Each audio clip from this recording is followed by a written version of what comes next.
So I know that I've been kind of off the grid for a while now, and trust me, it hurts me more than it hurts you. But I've been putting so much time into Every Comic Shop in Georgia Part 1, which comes out tomorrow. You should go watch it. And that means that I haven't had any time to talk about the comics I've been buying every week. And there are a ton of great comics coming out right now that I've been wanting to talk about. So what I'm going to do is today I'm going to go through every single book on my pull list and give them a really rapid lightning round review. And that includes all 44 of these titles.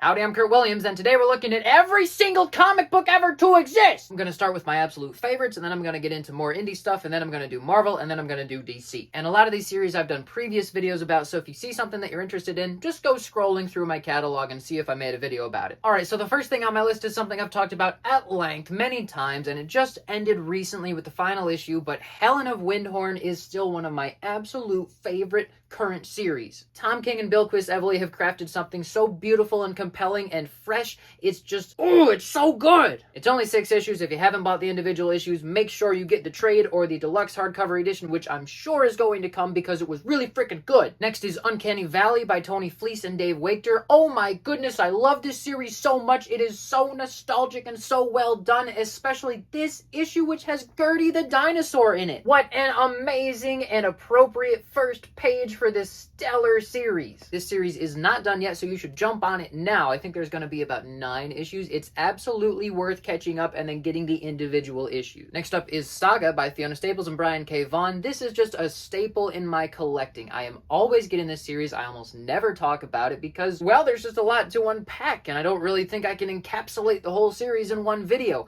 I have the first compendium. It is signed by Brian K. Vaughan, which is awesome. It's just a roller coaster ride of color and emotion and creativity. It's amazing. Next is the greatest ongoing comic series coming out right now. It's Kaya by Wes Craig, my favorite comic of 2023 and maybe of 2024. We'll see. Beautiful art, very touching storytelling. There's a ton of lessons in here, but it's also a lot of fun, and it's very dynamic and fresh and unique. Coloring by Jason Wordie is, so good. Next up, I'm sure nobody is surprised, it's The Nice House by the Sea by James Tynion IV and Alvaro Martinez Bueno. I love The Nice House on the Lake, and I equally love The Nice House by the Sea. It is fantastic comic work on all fronts. The writing is amazing, the character building is amazing, the art is amazing. It's just this big, cohesive, amazing comic. You should buy it. And technically that is DC, but really the only true DC comic at the top of my list is Absolute Batman, which is amazing. Everybody's talking about it. I'm sure you've heard about it. It is really that good. I love Scott Snyder's writing. I love Nick Dragotta's artwork. It's just this great package. It's great Batman. It feels very fresh, but it's also very true to the character. And then we got some more James Tynion IV. It's a series I've talked about a lot. It's The Deviant by Tynion IV and Joshua Hickson. I love this series. It's very David Mazzucchelli looking art. It's also very Netflix TV show binge-worthy type comic writing. Out of all the comics I buy, this might be the one that I am most compelled to read as soon as I get home with it because I just want to know what happens next. Next, it's something that every fan of the comics medium should be reading. It's Ultra Mega by James Herron. This is just so much fun. It's kaiju cartooning at its best. It's so absurd and over the top and dramatic, but it's so much fun and it's so well done. The pacing is amazing, the dialogue is amazing, the overall scope is really great. I love it. This is another series that just finished, but I really wanted to talk about it. It's Frankenstein by Michael Walsh. He wrote and drew it, and it has that cohesiveness that only comics that were written and drawn by the same person can have.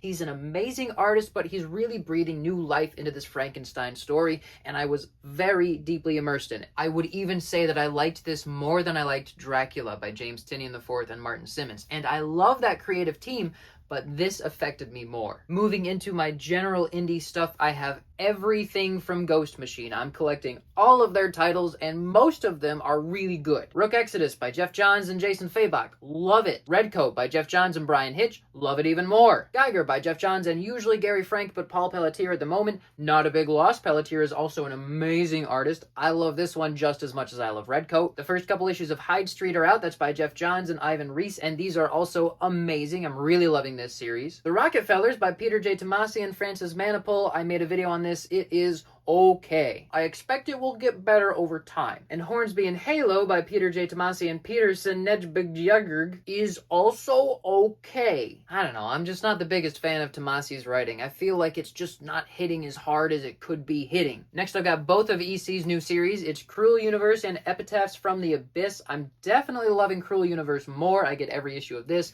and I'm kind of spotty on Epitaphs from the Abyss, but it's still pretty good sometimes. I'm really hoping they can get some more well-known names to work on these, because I think these titles could be really great, and some of the writers they have are just kind of okay, and some of the artists they have are just kind of okay, but this series as an idea could be like the height of comics. Next, I've got just about everything coming out from the imprint from Image Comics Giant Generator, which is mostly Rick Remender. Napalm Lullaby just gets better and better. That's on my top 10 new comics video I put out a little while ago. I'm kind of getting behind on the Sacrificers, but it is a really cool idea. It's a very vivid world that they're building, and it is a good narrative, so I'm excited to get back into it. And I don't know what's really going on with the Holy Roller. It's escalating way out of control and getting extra goofy, but you know, it's supposed to be goofy, so it's still a lot of fun. And the Tin Can Society is not by Remender, it's by Peter Warren and Francesco Mobili. This is a cool idea. I was very invested in the first issue, and I kind of lost interest in the second one, but not enough to stop collecting the series. I think it's gonna go somewhere interesting,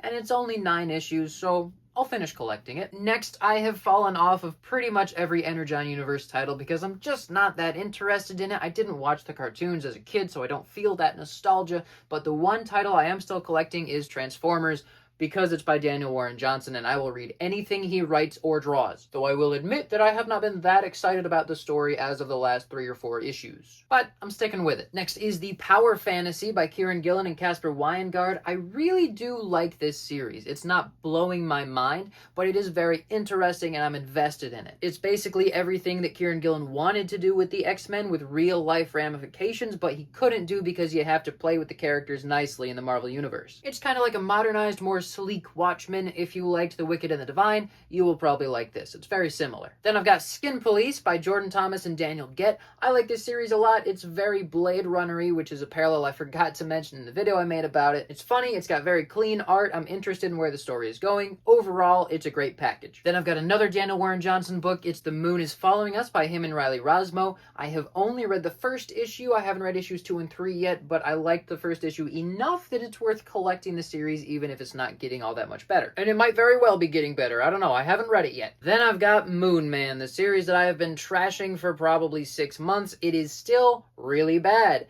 I don't think they need 3 writers to make something that is this bad. Or maybe it's because they have 3 writers that it is this bad. Because the dialogue is so clunky and boring and cliche. And I'm not a big fan of the art either by Marco Licati. It's just not my style. It's too sketchy and loose. Everybody looks like the Pokemon Porygon trying to pretend he's a human. I guess I've been buying this series kind of in the hopes that it will get better, but mostly believing that it won't, and kind of just wanting to see when it inevitably crashes and burns with a terrible finale. But either way, I'm still buying it, so I guess Kid Cudi wins this round. Issue 1 of Welcome to the Maynard just came out this week. That's by James Robinson and Jay Bone. I thought this was cute. It was a lot of fun. It's not the most amazing comic on my pull list right now, but it is a pretty good package. It's a very solid comic book. If you like cartoons about magic, then you'll probably like this. Next is Public Domain by Chip Zdarsky. This is okay. It's a comic book about a family making a comic book, which is almost meta enough to be interesting by itself, but not really. Sometimes there are a couple very funny moments though, so it's worth getting for those little gems. Moving into Marvel, I am collecting 3 of the 4 Ultimate series right now. I'm not collecting Black Panther because I just can't stand that costume, but of the 3 that I'm collecting, the one I'm enjoying the most lately is actually the Ultimates. This issue in particular is the one where I decided that this is the best of the 3. I love what they're doing with the Hulk, and I finally feel like I'm getting a sense of what they're doing with the Ultimate Universe. Ultimate Spider-Man, on the other hand, is fine. It's a good Spider-Man book, but I don't really feel like it's getting anywhere. It's kind of just not moving forward fast enough to keep me interested. I do like that none of the typical Spider-Man tropes are being taken for granted here, like everything is being questioned and re-examined, and we have to re-rationalize all the weird stuff about Spider-Man's life, but overall, I'm just not that engaged with the story. And then Ultimate X-Men by Peach Momoko, I really tried to like. I am really trying to figure out what is going on and why it matters, but I just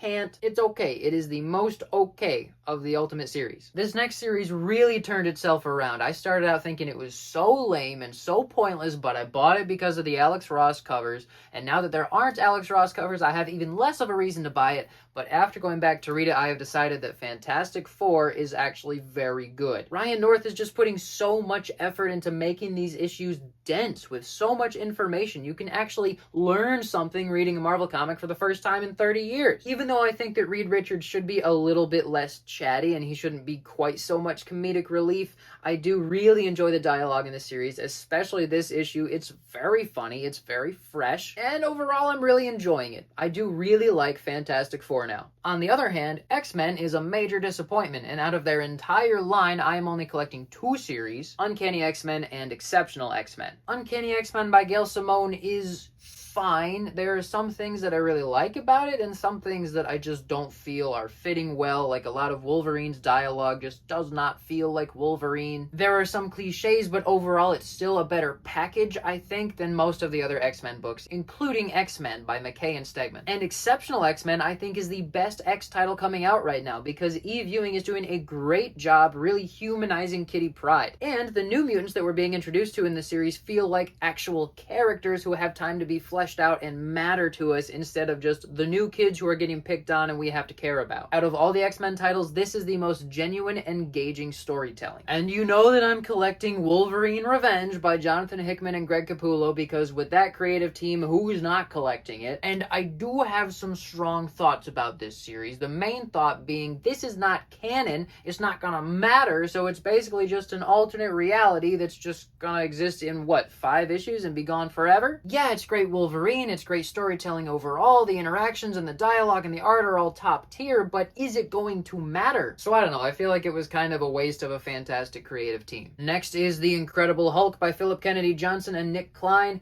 This series is pretty good. Pretty solid throughout the entire run. I don't really have any complaints. I'm not loving it as much as I loved Immortal Hulk, but it is still better than most of the Marvel titles coming out right now. And the latest issue is the 800th issue of Hulk, which means I got to pay twice as much money so I could have some backup stories that suck. Next is Namor by Jason Aaron and Paul Davidson. This series is pretty good. It's one of the few series that makes me actually enjoy the character. This series has a great sense of stakes and character and direction, and I'm pretty engaged with it. The Immortal Thor, on the other hand, is getting more and more of a slog for me to get through. We are so deep into Norse mythology lore here that I just don't have any real bearings. And I also just don't care about the Roxxon Corporation. I know they're supposed to be this giant decade-spanning company in the history of Marvel Comics, but I just don't care. It's crazy how so many things can happen in each issue of this series, and I feel like nothing is going on. But you gotta love those Alex Ross covers, am I right? Finally, moving into DC, yes, I am also getting Absolute Superman and Absolute Wonder Woman.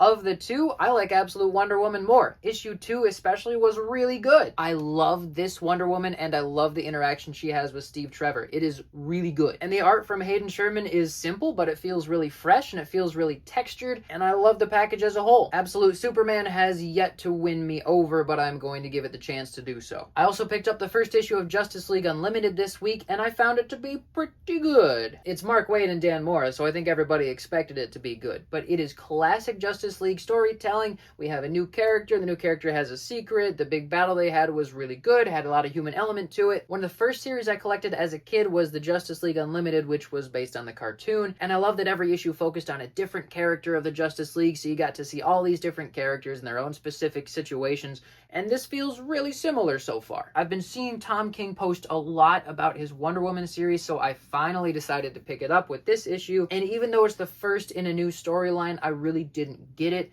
I didn't feel engaged. I don't have any idea what's going on, and it's pretty typical for a Tom King story to be hard to get into halfway through, but I feel like it should be a little bit easier than this. I just have nowhere to jump off of. Overall, it was okay. It felt very dialogue heavy. Another Tom King book that I'm enjoying more is Jenny Sparks by him and Jeff Spokes. I am a little behind on the series. I need to catch up, and I don't think I can fully appreciate issue 5 without having read 4 and 3 because it's Tom King, so you really gotta read all of it. But I love the character, and I love the art, and I love the idea of the story, so I'm gonna collect the whole thing. And the last issue on my list is Batman and Robin Year 1 by Mark Waid and Chris Samney. Of course I'm collecting this with that creative team. Who wouldn't collect it? It's amazing. This is just one of those series that would be good no matter when it came out. It's just a timeless story written by one of the greatest writers in the industry and drawn by one of the greatest artists in the industry. It's fabulous. So there you go. Now you know everything I'm picking up and what I think about it. Make sure that you're grabbing some of these great titles because there's so much good stuff coming out right now. And if you can,